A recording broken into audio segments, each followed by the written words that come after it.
Hello YouTube, it's your boy Guren para sa ating weekly Sino episode. So this is the last episode of our content this week and we will try some contents na pwede nating gawin and sana mayroong tayong maisip pa, no? And mag-comment lang ako kung may suggestion lang kayo. Let's go! Blue streak na tayo, no? Kasi puro 10,000, ewan ko ba bakit ganun yung yung matchmaking ngayon, medyo weird. So, sama tayo Little Fighter. So, pwede itong kalaban na to, no? Mahirapan lang tayo kung medyo, kung may summon siya. What I mean kapag, ayan, sinasabi ko ng summon, Detonator and yung maraming ninja. Ayun, isa yun sa mga talagang pwedeng tumalo sa atin.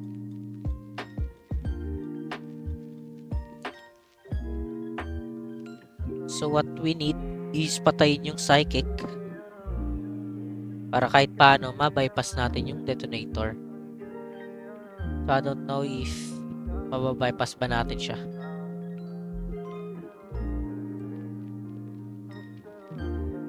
Mahirap kasi ito patayin kapag low na tayo eh.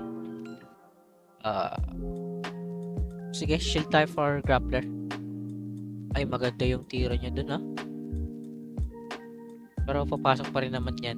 Meditation natin. Ito na yung sinasabi ko. Ito yung mahirap kalabit na summon eh. Yung madami. Pero sa lineup lang na to ah. Pero may anti-summon tayo like breaker, ganun.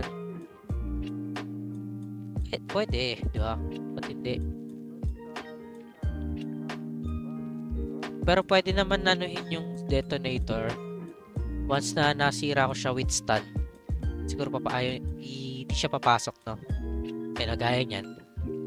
Napatay ko siya ng stun skill. Kaya mag-miss lang siya. So, okay lang din kahit paano. Inantay lang talaga natin yung crescent na lumabas, no? Good thing pa na nag-summon muna siya bago lumabas yun. So, nakapag-prepare tayo. Yan. Buti na lang ngayon yung tinitira nila, no? Almost 120 din yan. Tayo sa gitna. Frost eh. Pwede na.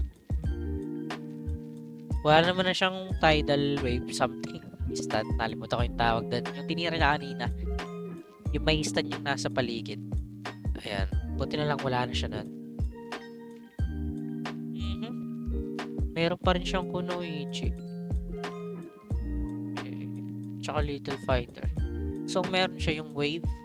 Yung ninja ay summon ng mga Little Fighters. Ayun, Little Ninja and Kunoichi. So, yung isang skill, nakalimutan ko kung ano.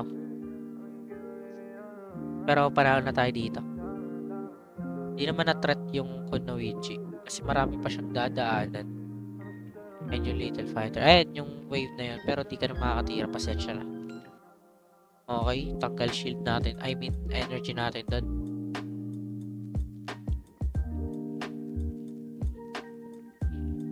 Hindi naman masakit yung Kunoichi niya. So, hindi siya threat. Ito. Panalo na tayo dito, guys.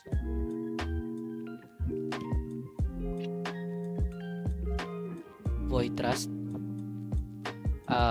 Aura Knuckle. Yan lang. Ito, may Galaxy pa. Tara.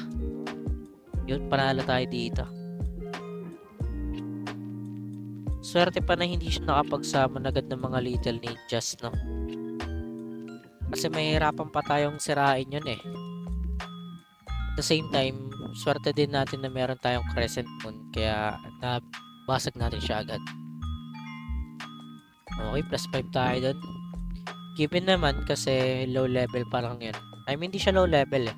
Pero below average ng skill natin. So, isa pa. Laro pa tayo. Okay. Hybrid yung lineup niya, no? Ngayon lang ako nakakalaban ng ganito eh.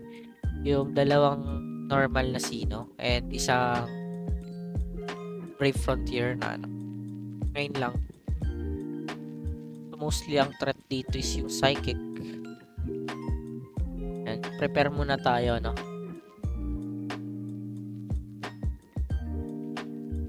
Buti mabagal yung guardian niya. Threat to, yung psychic. Kasi may skill siya na hindi ko alam. Kasi from partnership yan na Brave Frontier. Kasi diba, yung na-explain ko naman nakaraan, yung ibang NFT nila, I mean, yung ibang character from Brave Frontier is may iba't ibang skills, no? Na wala sa normal NFT na sino. So, we must eliminate this psychic immediately. Yan na muna natin yung kanan niya. Aura na yan. Let's go. Unti-unti lang natin. Little Magician. Oh, pinahirapan pa ako. Nice one.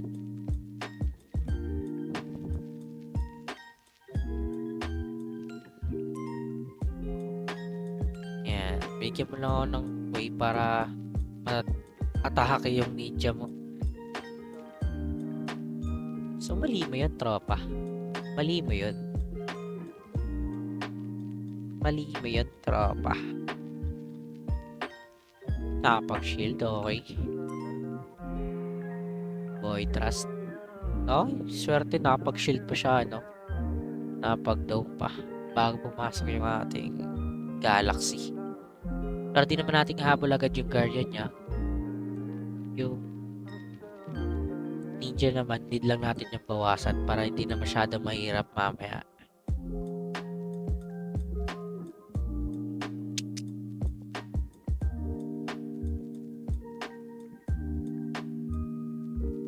Buhay pa to actually. Yan lang. Tignan lang natin kung mapapatay na natin. Subok lang naman. Okay na, detonator pala siya. Ay, yun lang. GG ka na. Ba't ginawa yun? Naglagay ka ng gap. Kahit malapag mo yan, mababypass ko yung ano mo. Detonator mo. Mali mo yun, tropa. Mali mo.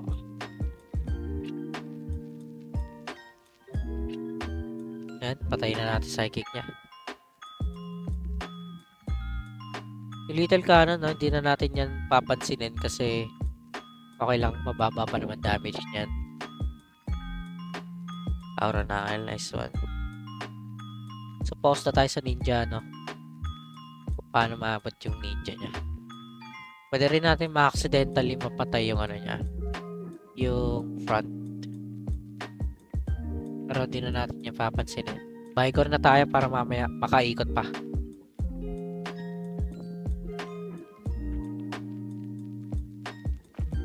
Para makaikot pa yung turns, no? Kasi may cooldown yan as far as I know. Okay, taas ng shield. Mabubuhay to. Buhay naman talaga, pero medyo sayang din yung maabot sa na damage ng Void Thrust since it's critical. Ayun o, diba? So, okay lang din. Di natin nahabol agad yan. Di tayo nagmamadali.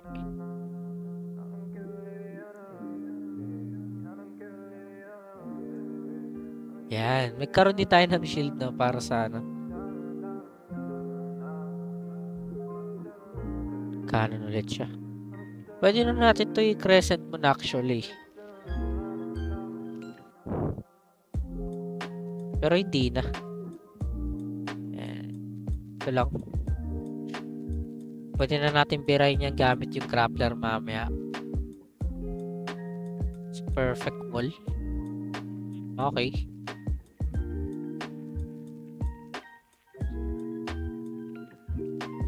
Pinatagal niya pa yung laban, no? Medyo nakakainis. Nainis, no? Nainip. Mainip. Matatalo tayo pag ganun. Magmamadali tayo ng tira. Take it easy. Wala naman siyang damage. Sinus.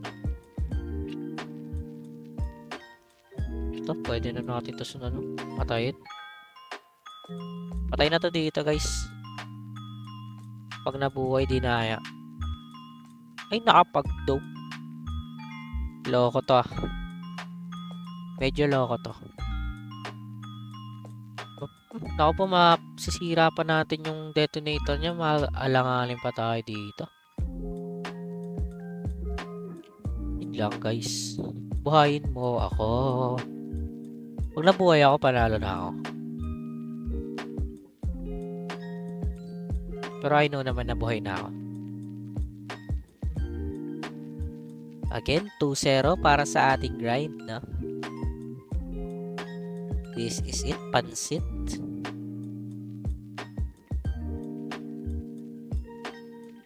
Ayun. Bilib ako sa'yo, guys. And that's it for this grind. Like, follow, and subscribe para maging updated kayo sa Project Sino contents. Comment kayo kung ano ang gusto ninyong i-upload ko at susubukan nating pagbigyan kayo.